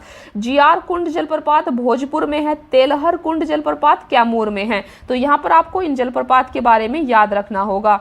नेक्स्ट है आपका बिहार की प्रमुख झीलें। तो यहाँ पर बिहार की प्रमुख झीलों को देखना है। देखिए, सबसे पहले है आपकी कांवर झील जो कि बेगूसराय जिले में है। फिर है आपकी घोघा झील जो कि कटिहार जिले में है। कुशेश्वर झील दरभंगा। घोड़ा कटोरा झील राजगीर नालंदा में है। अनुपम झील कैमूर में। सिमरी झील सहरसा। जगतपुर झील भागलपुर। मोती झील मोतीहारी पूर्वी चंपारण में। सरैया मन ये पश्चिमी चंपारण में है, बेतिया में। और पिपरामन मोतीहारी पूर्वी चंपारण में है। तो यहाँ पर ये बिहार की प्रमुख झीलों को आप देख सकते हैं। नेक्स्ट है आपका बिहार की प्रमुख नहरें। देखिए, सबसे पहले है आपकी त्रिवेणी नहर। तो आपसे पूछा जा सकता है त्रिवेणी नहर कौन सी नदी पर बनाई गई है। तो त्रिवेणी नहर बेसिकली गंडक नदी पर बनाई गई है। और इससे लाभान्वित क्षेत्र कौन कौन से हैं अभी हम देखेंगे। देखिए, सबसे पहले आप इन तीन नहरों को देखिए, ये त्रिवेणी नहर, तिरहुत नहर और दोन नहर, ये तीनों नहरें गंडक नदी पर बनाई गई हैं। और इनसे लाभान्वित क्षेत्र हैं पश्चिमी चंपारण, पूर्वी चंपारण, मुजफ्फरपुर और वैशाली।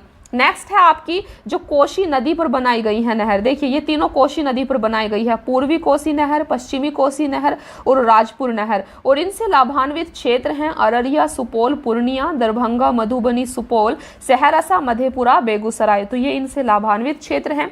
नेक्स्ट है आपकी सोन नदी पर बनी नहर। तो सोन नदी पर पूर्वी सोन और पश्चिमी सोन नहर बनाई गई है, जिससे लाभान्वित क्षेत्र है रोहतास, भोजपुर, कैमूर और बक्सर। नेक्स्ट है आपका बिहार के प्रमुख गर्म जलकुंड। तो ये भी काफी इंपॉर्टेंट है, आपको याद रखना है। बिहार के प्रमुख गर्म जलकुंड, देखिए अवस्थिति और जलकुंड। सबसे पहले है ब्रह्मा कुंड। देखिए, ये राजगीर में स्थित है। ये सारे जो जलकुंड हैं ये राजगीर में हैं। तो राजगीर में कौन कौन से हैं आप देख सकते हैं। ब्रह्मा कुंड जो कि बिहार का सबसे गर्म जलकुंड है। तो बिहार का सबसे गर्म जलकुंड कौन सा है, ब्रह्मा कुंड। कहाँ पर है, राजगीर में है। सप्तधारा, मखदुम कुंड, गोमुख कुंड, सूर्य कुंड और नानक कुंड, ये सारे जो जलकुंड हैं ये राजगीर में हैं। और ब्रह्मा कुंड बिहार का सबसे गर्म जलकुंड है, ये आपको याद रखना है।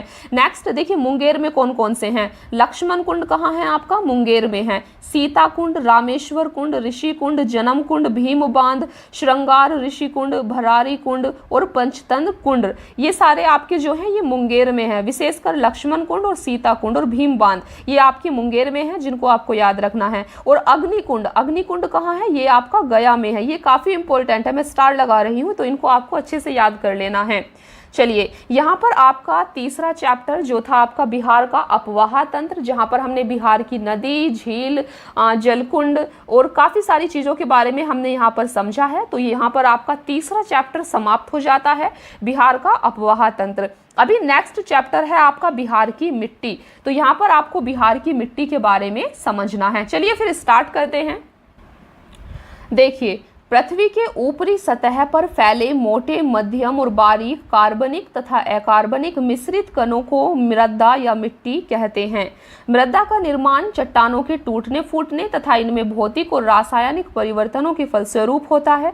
मृदा के निर्माण में स्थलाकृति, वर्षा, आर्द्रता, तापमान, प्राकृतिक वनस्पति आदि की मुख्य भूमिका होती है।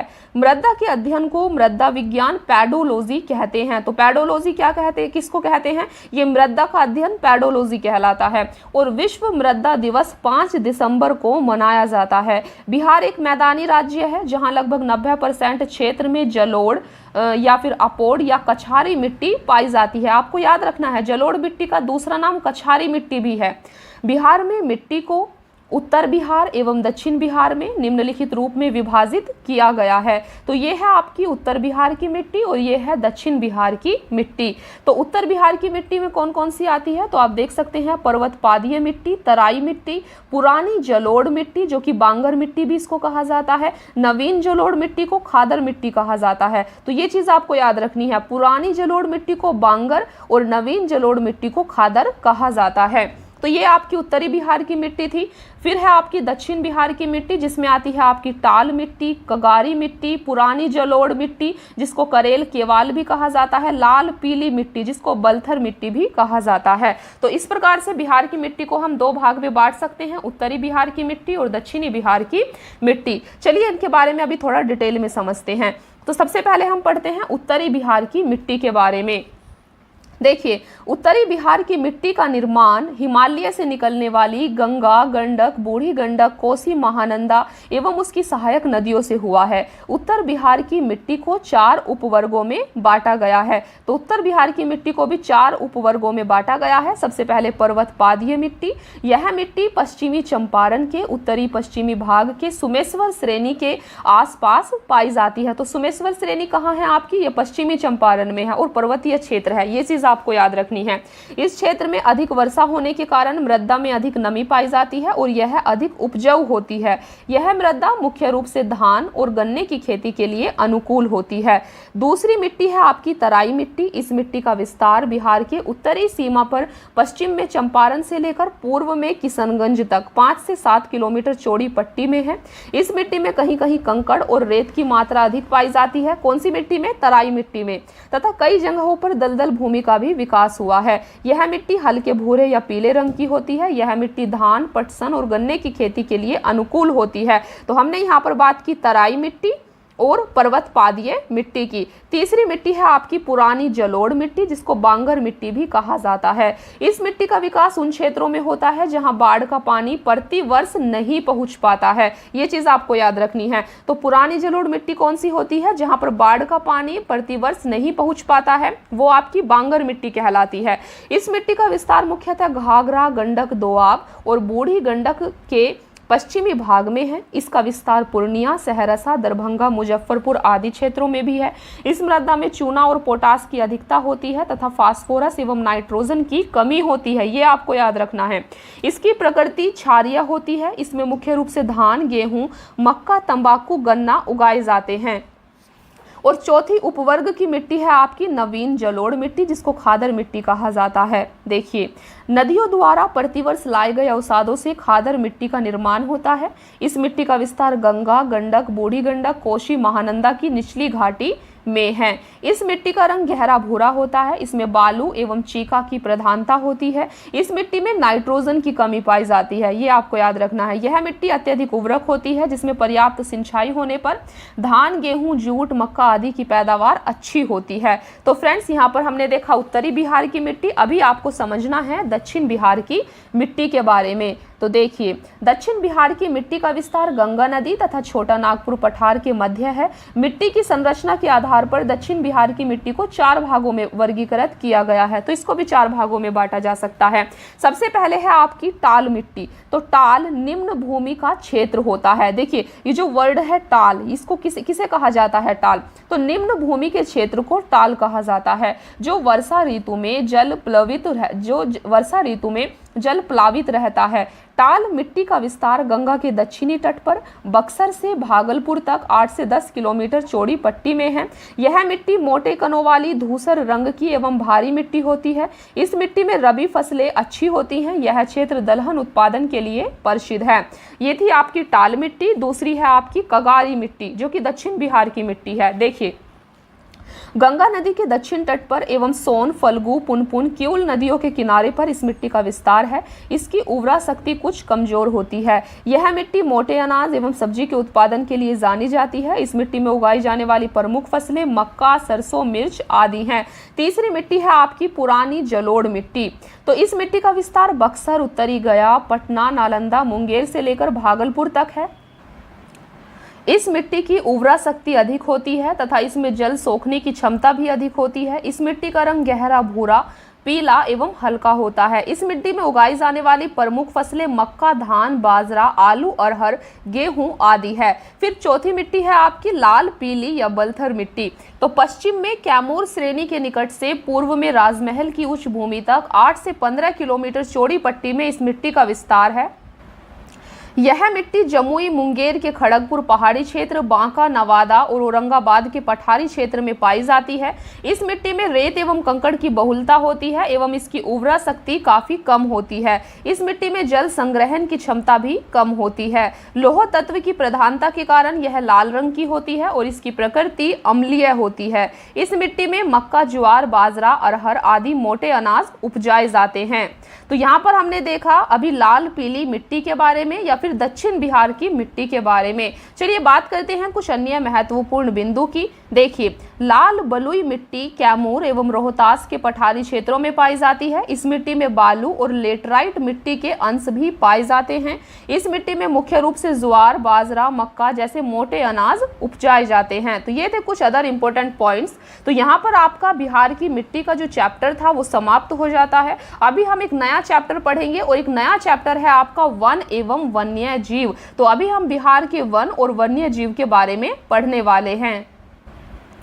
इस चैप्टर के बाद आपका एक चैप्टर और होगा बिहार का भूगोल, जिसमें हम बिहार में आपदा प्रबंधन के बारे में पढ़ेंगे, जो कि एक छोटा सा चैप्टर होने वाला है। ये चैप्टर बिहार का वन और वन्य जीव काफी ज्यादा इंपॉर्टेंट है, इसको आपको ध्यान से समझना है। तो बस इस क्लास का फिर इसके बाद जो एक लास्ट चैप्टर है उसको कंप्लीट करके आपका यहाँ पर बिहार का भूगोल पूरा कंप्लीट हो जाएगा। चलिए फिर इस चैप्टर को अच्छे से समझते हैं। देखिए, बिहार एक मानसूनी प्रदेश है। यहाँ मुख्य रूप से मानसूनी पर्णपाती वन पाए जाते हैं।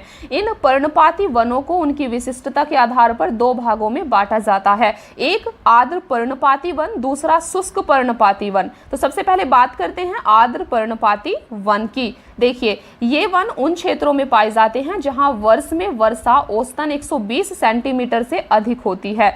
बिहार में आर्द्र पर्णपाती वन किशनगंज, पश्चिमी चंपारण, वाल्मीकि नगर वन तथा नेपाल के सीमावर्ती क्षेत्र में पाए जाते हैं।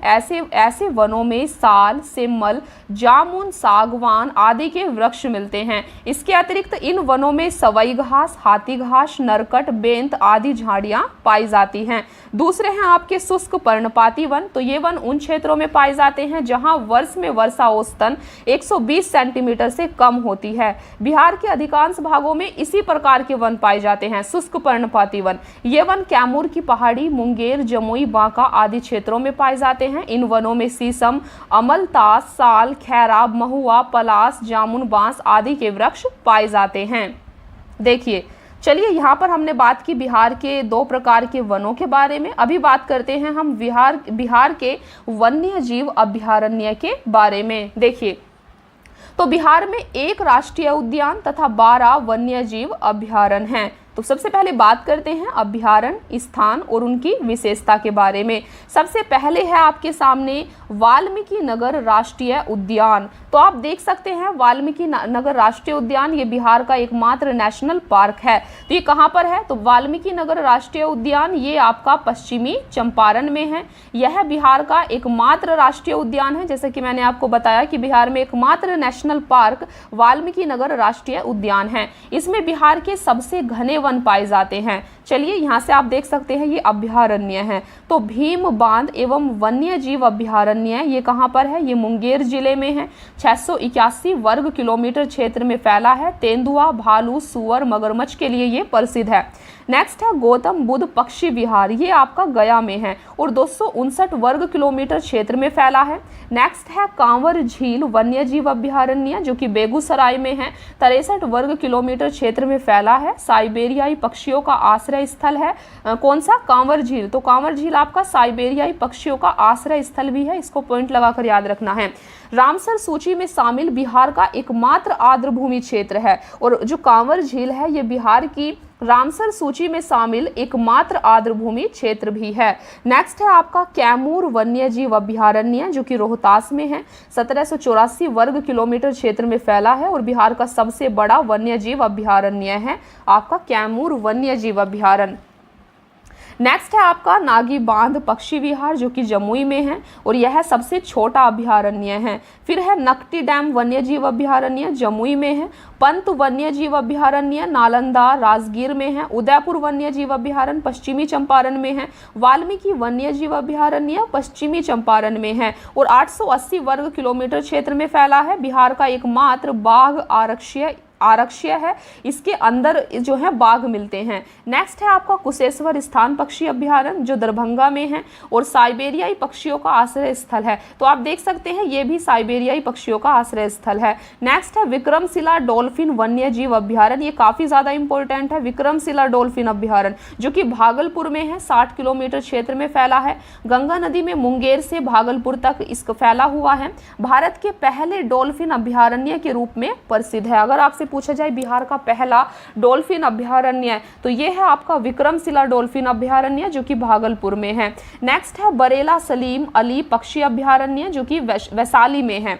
तो इनको भी आपको यहाँ पर याद रखना है। चलिए बात करते हैं बिहार की वन स्थिति 2021 रिपोर्ट के बारे में। तो ये भी काफी इंपॉर्टेंट है। देखिए, भारत एवं बिहार वन स्थिति रिपोर्ट प्रति 2 वर्षों पर भारतीय वन सर्वेक्षण द्वारा जारी किया जाता है। सर्वप्रथम यह रिपोर्ट 1987 में प्रकाशित किया गया था। 2021 की रिपोर्ट इस श्रृंखला की 17वीं रिपोर्ट है। तो 2021 की रिपोर्ट 17वीं रिपोर्ट है। सबसे पहले 1987 में इसे शुरू किया गया था, जिसके लिए दूर संवेदी उपग्रह रिसोर्स सेट 2 से प्राप्त आंकड़ों का प्रयोग किया गया है। देखिए, बात करें अगर बिहार में वन आवरण की तो वन स्थिति रिपोर्ट 2021 के अनुसार बिहार का वन आवरण कितना है आप देख सकते हैं 7380.79 वर्ग किलोमीटर है, जो राज्य के कुल भौगोलिक क्षेत्रफल का 7.84% है। ये आपको याद रखना है, कितना है 7.84% है। 2019 की रिपोर्ट की तुलना में वन आवरण में 75 वर्ग किलोमीटर की वृद्धि हुई है, जो लगभग 1.03% है।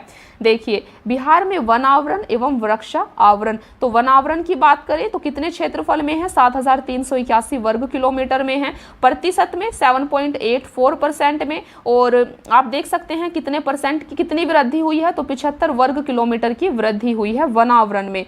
बात करें वृक्ष आवरण की तो ये क्षेत्रफल 2341 वर्ग किलोमीटर के क्षेत्रफल में है, 2.48% है, और 338 वर्ग किलोमीटर की वृद्धि हुई है। अगर बात करें कुल की तो टोटल है इन दोनों को मिलाकर 9722 वर्ग किलोमीटर क्षेत्रफल में फैला हुआ है बिहार में वन आवरण, और टोटल 10.32% है, जो कि 413 वर्ग किलोमीटर की इसमें वृद्धि हुई है। देखिए, यहाँ पर आप देख सकते हैं जिलों में वन आवरण। यहाँ पर हमने बात की थी पूरे बिहार राज्य में वन आवरण की, लेकिन हम यहाँ पर बात कर रहे हैं बिहार के डिस्ट्रिक्ट के अकॉर्डिंग जिलों में वन आवरण की क्षेत्रफल के अनुसार। देखिए, तो सबसे पहले है आपका कैमूर जिला। कैमूर में कितना वन है तो आप देख सकते हैं 1051.56 वर्ग किलोमीटर, जो कि शेखपुर जिले में है। तो शेखपुर नहीं, देखिए एक मिनट, यहाँ पर एक चीज़ है, यहाँ पर आपको जिलों में वनावरण देखना है क्षेत्रफल के अनुसार, और देखना है कि सबसे अधिक जिलों में वनावरण कौन से में है और सबसे कम कहाँ पर है। तो ये सबसे अधिक और सबसे कम, ये भी 2 भागों में कैटेगराइज किया गया है। देखिए, तो सबसे अधिक की बात करें तो कैमूर, पश्चिमी चंपारण और रोहतास में सबसे ज्यादा वनावरण है बिहार में, और सबसे कम वनावरण की बात करें तो शेखपुरा, अरवल और जहानाबाद में सबसे कम है वनावरण। तो इन चीजों को आपको इस प्रकार से याद रखना है। चलिए, यहाँ पर बात करते हैं। देखिए, जिलों में वनावरण प्रतिशत के अनुसार, यहाँ हमने क्षेत्रफल के अनुसार बात की थी जिलों में वनावरण की, और यहाँ पर बात करते हैं जिलों में वनावरण की प्रतिशत के अनुसार। तो सबसे अधिक, इसको भी 2 भागों में हम बांटेंगे, और सबसे कम कहाँ पर है तो सबसे अधिक है आपका कैमूर, जमुई, नवादा में, इन जिलों को आपको याद रखना है, और सबसे कम है शेखपुरा, बक्सर और सिवान में। नेक्स्ट है आपका 2019 की तुलना में वनावरण में सर्वाधिक वृद्धि कहां पर हुई है और सर्वाधिक नुकसान कौन से जिलों में हुआ है। देखिए, तो अगर बात करें वनावरण में वृद्धि की तो सबसे ज्यादा हुई है बांका, जमुई और गया में। बात करें वनावरण को नुकसान की तो सबसे ज्यादा नुकसान हुआ है कैमूर, सुपौल और रोहतास जिले में।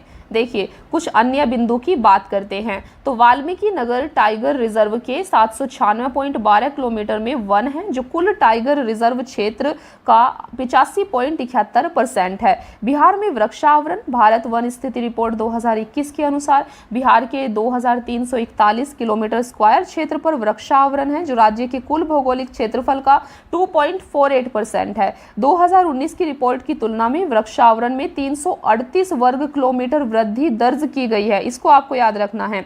2021 में बिहार में विभिन्न प्रकार के वनों के अंतर्गत प्रतिशत क्षेत्र, देखिए अगर हम बात करें वन के प्रकार की 2021 के अकॉर्डिंग, तो अति सघन वन में 70% आता है, मध्यम सघन वन में 40%, खुले वन में 10 से 40% आता है। बिहार में वनावरण में शीर्ष जिलों की बात करें, देखिए बहुत घने वन पश्चिम चंपारण में है, मध्यम रूप से घने वन पश्चिमी चंपारण में है और खुले वन कैमूर में पाए जाते हैं। तो सबसे ज्यादा वन आपको याद रखना है पश्चिमी चंपारण में है।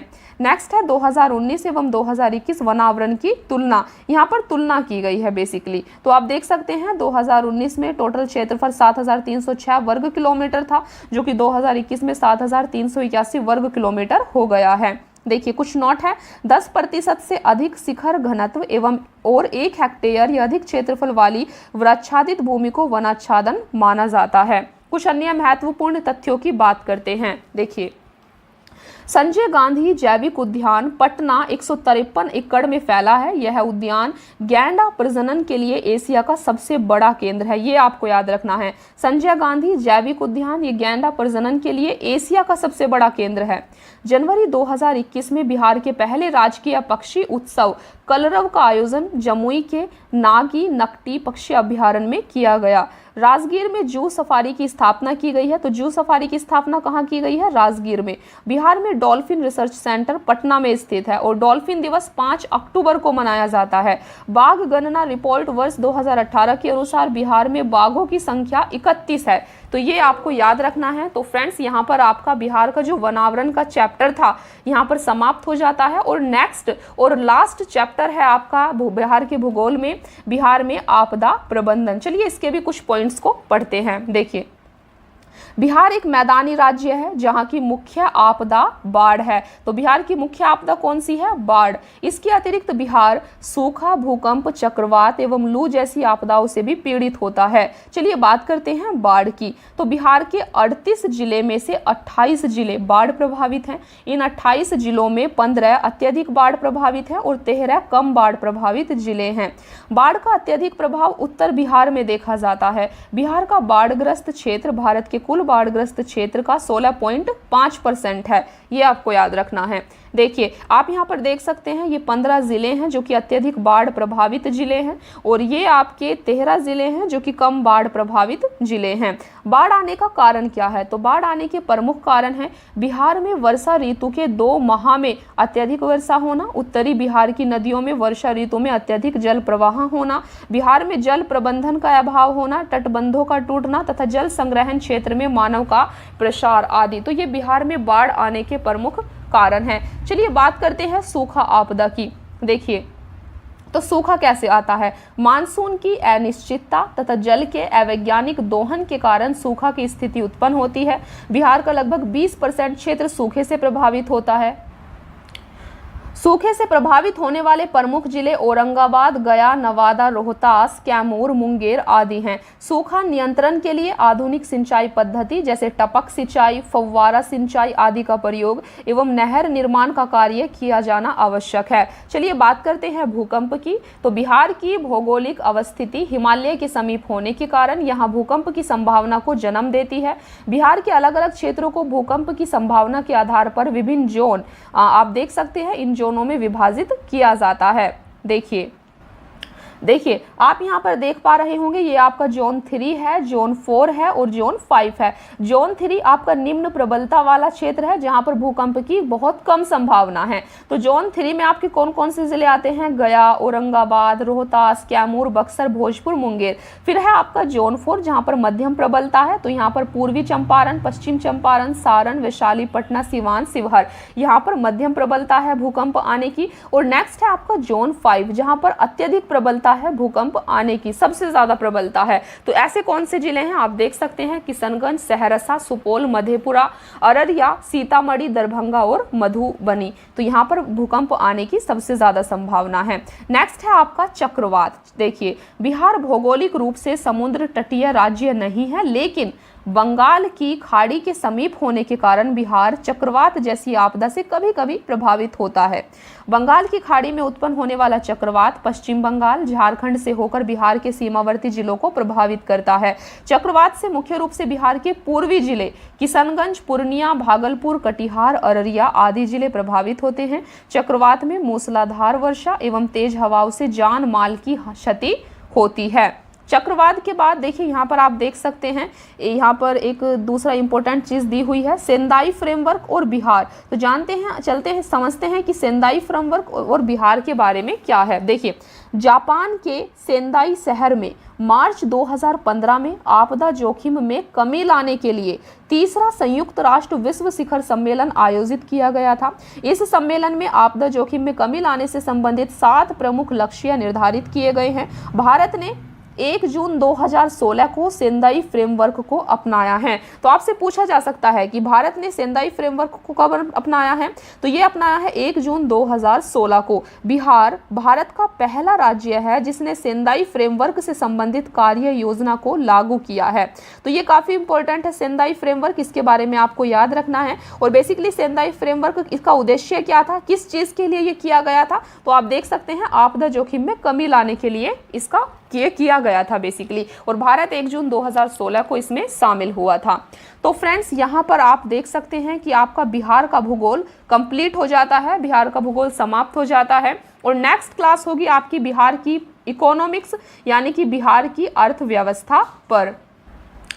तो फ्रेंड्स, आज की क्लास में इतना ही। अगर आप इस मैगजीन की PDF लेना चाहते हैं तो आप हमारे टेलीग्राम चैनल को ज्वाइन कर सकते हैं @PCS Mind, और इस टेलीग्राम चैनल का लिंक आपको कमेंट सेक्शन में भी मिल जाएगा, जिसको हम पिन कर देंगे। तो आप वहां से भी हमारे टेलीग्राम चैनल को ज्वाइन कर सकते हैं। यहाँ पर इस मैगजीन की PDF ऑलरेडी अपलोड कर दी गई है, तो आपको यहाँ पर ज्वाइन करके इस PDF के द्वारा आप अपने रिविजन को कर सकते हैं। तो फ्रेंड्स, इस चैनल पर अगर आप नए हैं तो आपको चैनल को सब्सक्राइब ज़रूर कर लेना है, ताकि आपको इस सीरीज़ की सभी क्लासेस आप तक पहुंचती रहें। आपको नोटिफिकेशन को ऑन करके रखना है। जैसे ही हमारे द्वारा कोई क्लास अपलोड होगी तो उस क्लास का नोटिफिकेशन आपको तुरंत मिल जाएगा। तो thank you so much friends, keep watching, please like, share and subscribe. Thank you.